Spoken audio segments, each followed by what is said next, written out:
Today we're talking about unfortunately the rains and the flooding. We've got Public Works Secretary Manny Bonoan. Welcome back to Storycon, Secretary Bonoan. Can you hear me?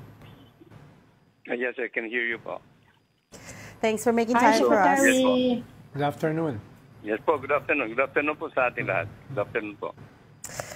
I guess there's really only one question that we're going to be talking about today, SecNo, which is, and this is something that we discuss nearly every year, which is na ano na po nangyari sa mga flood control projects. Because as we saw this week, konting ulan lang. I mean, now it's more relentless. The rain is more relentless. Pero at the start of the week, hindi pa ganun kagrabe. But still, we saw quite a bit of flooding in Metro Manila. So, what was your assessment this time? Well, Metro Manila po is a little different actually because Metro Manila, well, we have several factors that contributes to the flooding in Metro Manila actually. Although the Department of Public Works and Highways is actually doing some engineering interventions, which we feel makakatulong naman sa solving yung flooding problems. Like we are now in the process of enhancing yung discharge capabilities of the mga old pumping stations. At this time, I think there are 35 pumping stations that are now being upgraded. Because of the limited, yung original limited discharge capacities na nito, we are enhancing them. Because to cater for yung mga climate change phenomenon and yung mga flood waters that is coming inside. The other thing po is actually, yung Pasig Marikina floodway program namin is still ongoing. That will cater for the flood waters that are coming from the Sierra Madre watershed areas po. Yan ang mga ganon na malalaking projects natin in Metro Manila. All these are in coordination with MMDA po. Secretary, hindi naman bago halimbawa yung flood waters coming from the Sierra Madre. Hindi rin bago itong monsoon season natin. Talagang isang tropical country tayo eh. Ang tanong lang, pag sinabi niyong nag-i-improve ang ating flood control system, what does that mean? Pag sinabi niyong nag-i-improve? Well, let me put it this way. When we did not have actually yung Pasig Marikina flood control program natin, Metro Manila was affected po yung tidal fluctuations, no? Si Metro Manila, pagka nag-high tide, Metro Manila Bay would be higher than Metro Manila. So we instituted some engineering interventions like mga revetment walls alongside Pasig River and all the way up to Marikina po, yung ganun ang ginagawa namin. Now,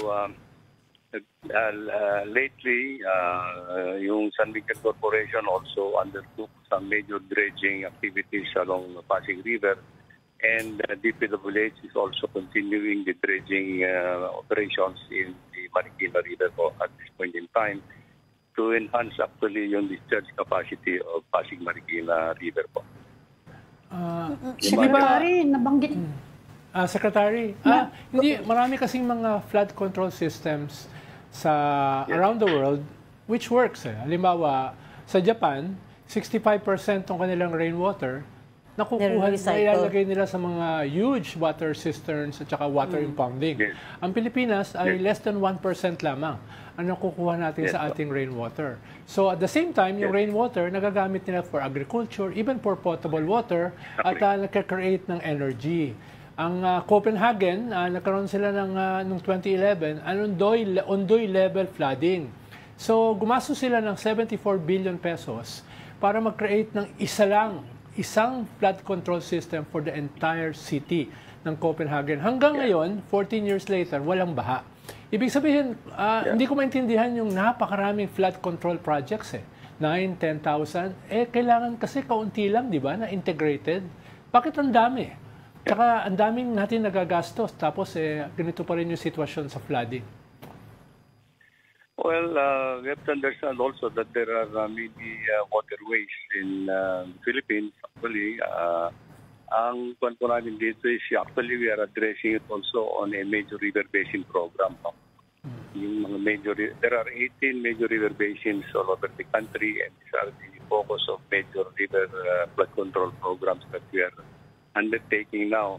Well, not to mention, of course, marami rin po kami yung mga small water flood control projects that have actually provided yung immediate relief to low-lying areas. But at the same time, ito na nga po yung mga problema natin. See, I think one of the problems that we are facing right now is actually yung mga shallow, very shallow river beds. Because for the longest time, we understand that for many, many years, there has not been any silting and dredging of the rivers all over the country. So, any downpour po because of the very low riverbeds, every time na mayroong downpour, nag-overflow po yung mga rivers natin into the low-lying areas. And this is yung po yung tinitignan po namin ngayon that we have actually to undertake yung mga dredging of mga rivers para yung carrying capacity nila will be more efficient. And the other thing, as you mentioned po, yung ang Department of Public Works and Highways now is integrating po yung sinasabi nating water impounding projects doon sa mga flood control projects natin. So it's not only flood control structures measured, but water impounding na rin po yung ginagawa namin where it is technically feasible. Para yung may impound na water, magagamit naman sa irrigation, water supply, and other uses po.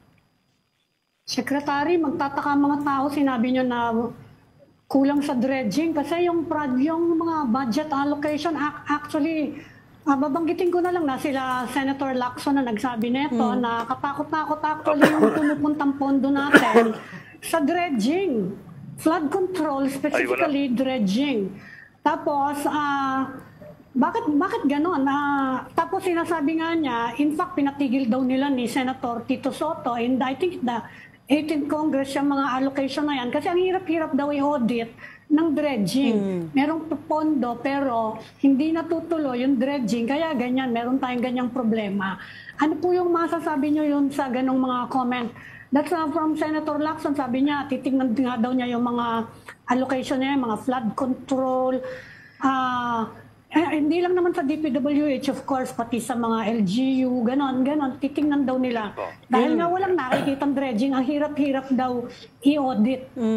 In relation sa tanong ni Ami, Secretary, halimbawa, pinakita kahapon yung isang flood control project sa Cebu na ang ginamit ay kawayan, na walang bakal na ginamit. Although sa specifications, dapat may bakal na ginamit. So how do you audit itong mga flood control na ito para makita kung nagawa ba talaga? At how do we integrate itong libo-libong flood control projects into each other? No? Dapat kasi parang drainage yan. It should be integrated. Mahirap naman gumawa ng separate projects ang isang syudad tapos iba doon sa kabila. So, yun lang. How do you audit that? May nakasuhan na ba? Palagay ko marami naman po. Let me just start po yung sinasabi natin na yung dredging issues pertaining po yung sinabi na kanina naman.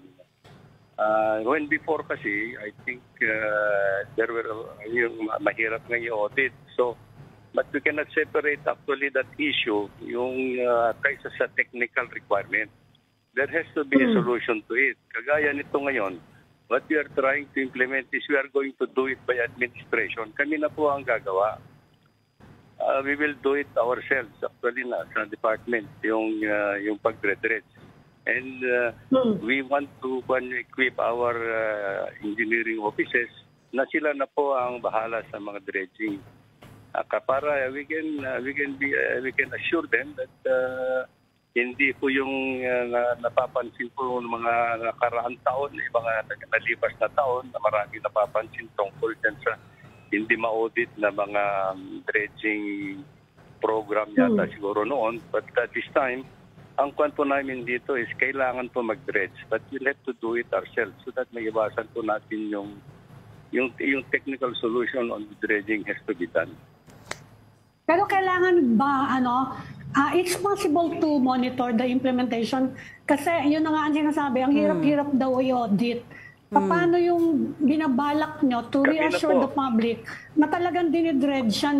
May balak ba kayo mag-invite, for example, ng auditor siguro or some experts from civil society para pakibantayan nga to para makita nyo na talagang hinuhukay yung estero nyo o kaya yung river nyo?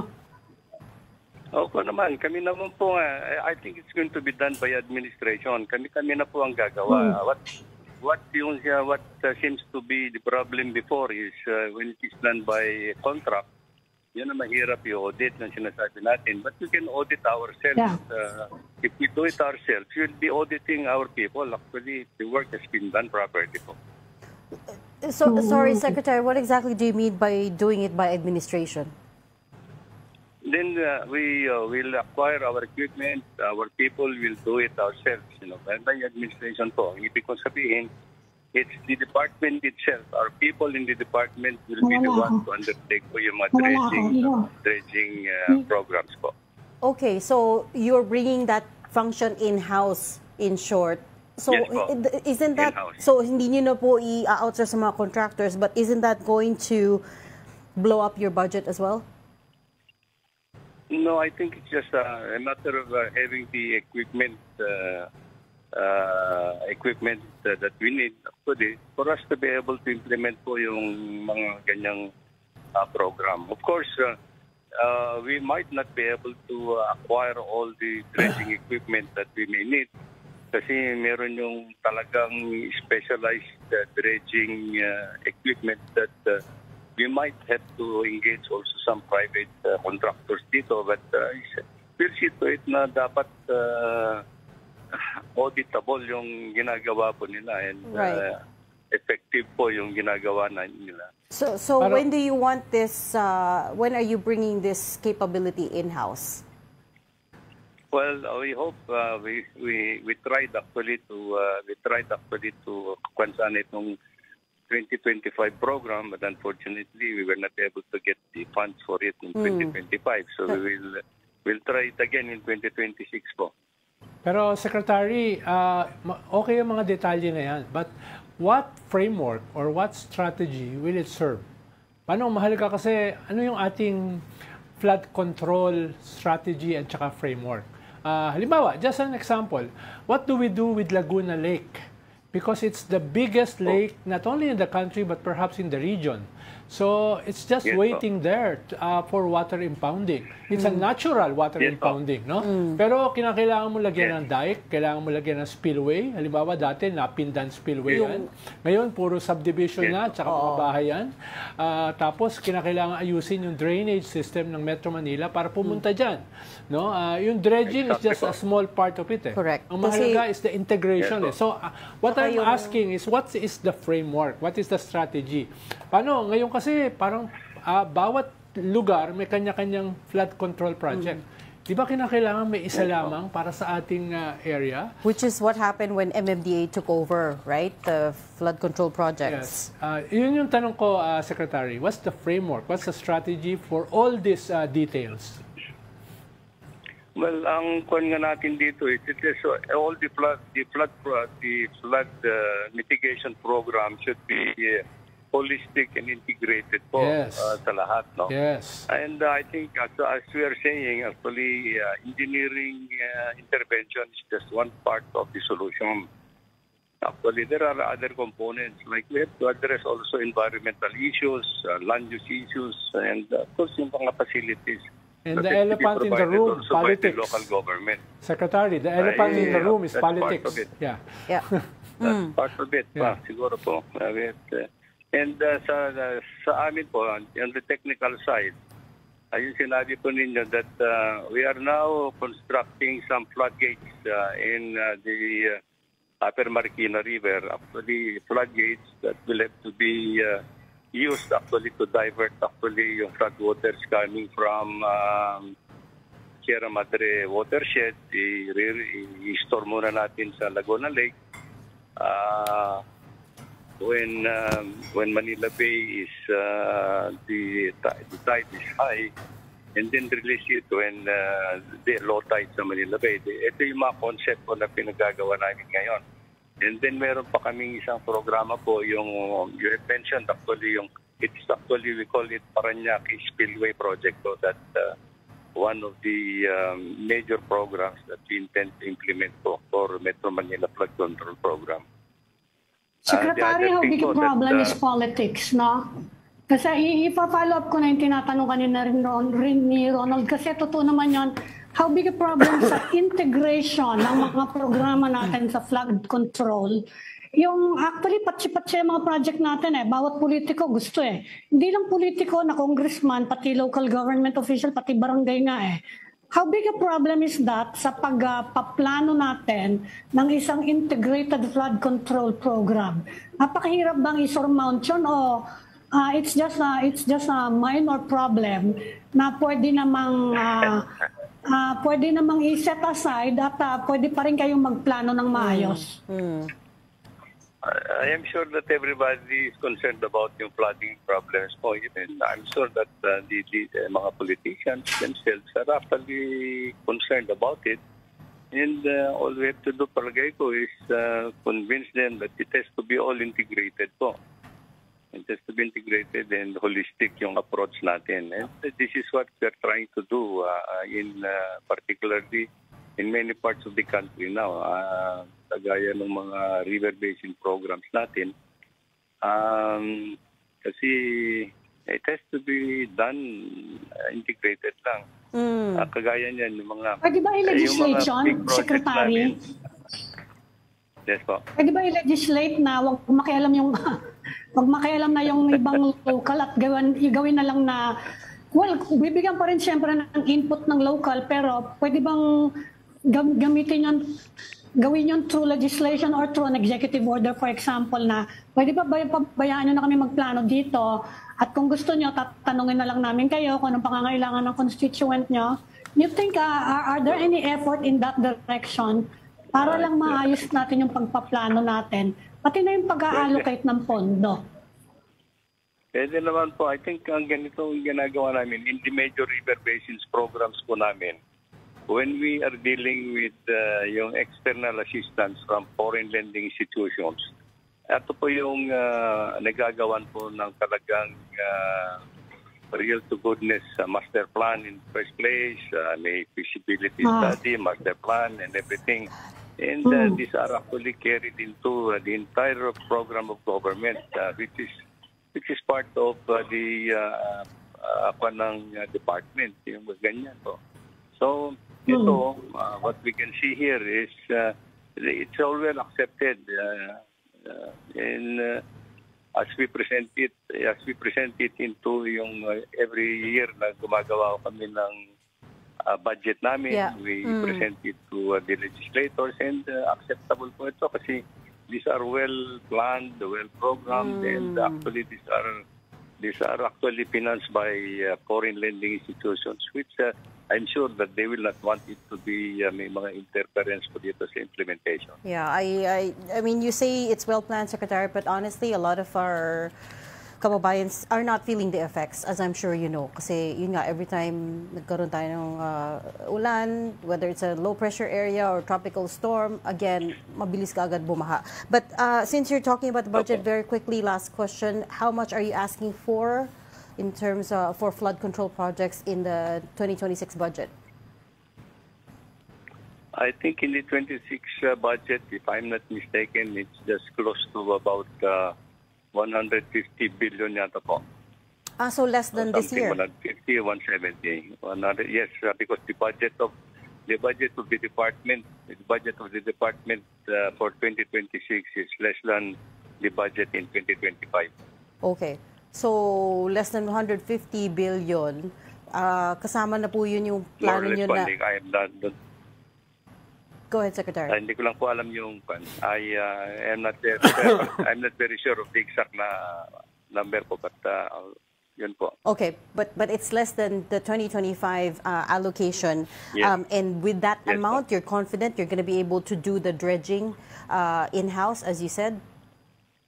Yung pag-audit ng dredging projects? According to our, we can start actually. We can start actually the program for dredging, the silting, and undertaking also other major flood control projects po. Okay. The other thing that we want to emphasize now is because of the climate change phenomenon, we are now revising actually our engineering threshold parameters in our designs po, kasi traditionally we had been using actually yung anywhere between 15 to 25 return period program yung design namin. Now because of climate change phenomenon, we are now going to use baka siguro mga 50-year return period, flood return period, or 100-year flood return period po. Yung mga ganon considerations. 50 po. Yes, 50. Okay, this is for when you raise funds with overseas investors, tama po? Yes po. Okay. Secretary- Secretary, ulitin ko lang ha, you are centralizing dredging projects, waterway dredging projects sa DPWH. Yeah, by administration, by force account, yes po. Okay. So yan ang bago ngayong mangyayari. Magiging centralized na siya. Hindi na ibibigay Yes, sa mga local Contractors, sa mga LGUs. Kailan kaya natin makikita, Secretary, yung ganitong klaseng holistic, sabi nyo nga, integrated flood Hindi, control. umpisahan na siya, di ba? Flood Umpisahan na control. siya. Oh, but you have to present it eh. Yeah. What is it about? No? Potentially How do you 2026. integrate everything? Drainage, Yeah. water Correct. impounding, yung mga ganun ba? Kailan nyo balak i-present yan, Secretary? Para makita naman ng tao na may nangyayari. Gagaya po nito, dito sa Metro Manila, it's under the instructions of the President. Ganito na po yung ginagawa namin ngayon. I think it's a holistic approach. Like in Metro Manila po, under the World Bank Assisted Project, we are doing the engineering works, and they have also to address yung waste management issues. They have to address yung land use issues, Yeah. and yung operational issues. Yung ganun po, lahat ng components niyan are all integrated into the program that are now being financed by the World Bank po. Right. Okay. We want to... The other thing in Metro Manila, unfortunately, the reason why we have yung mga flooding every now and then is because the drainage system in Metro Manila is an old, antiquated drainage system na in our assessment before, it's the capacity is no longer adequate. Yeah. And besides, Yes. 70% silted na po. Pero bawat We don't- syudad kasi may Yeah. sariling waste management system. Okay. Yun ang problema. Unfortunately, that is all the time. I have to cut this interview short because we're way over time now. Thank you so much for talking to us today, Of course, DPWH Secretary Manny Bonon. Salamat Babalikan ka sa- po namin, sir. Salamat, Secretary. Thank you. Thank you, Thank you Secretary. for the opportunity.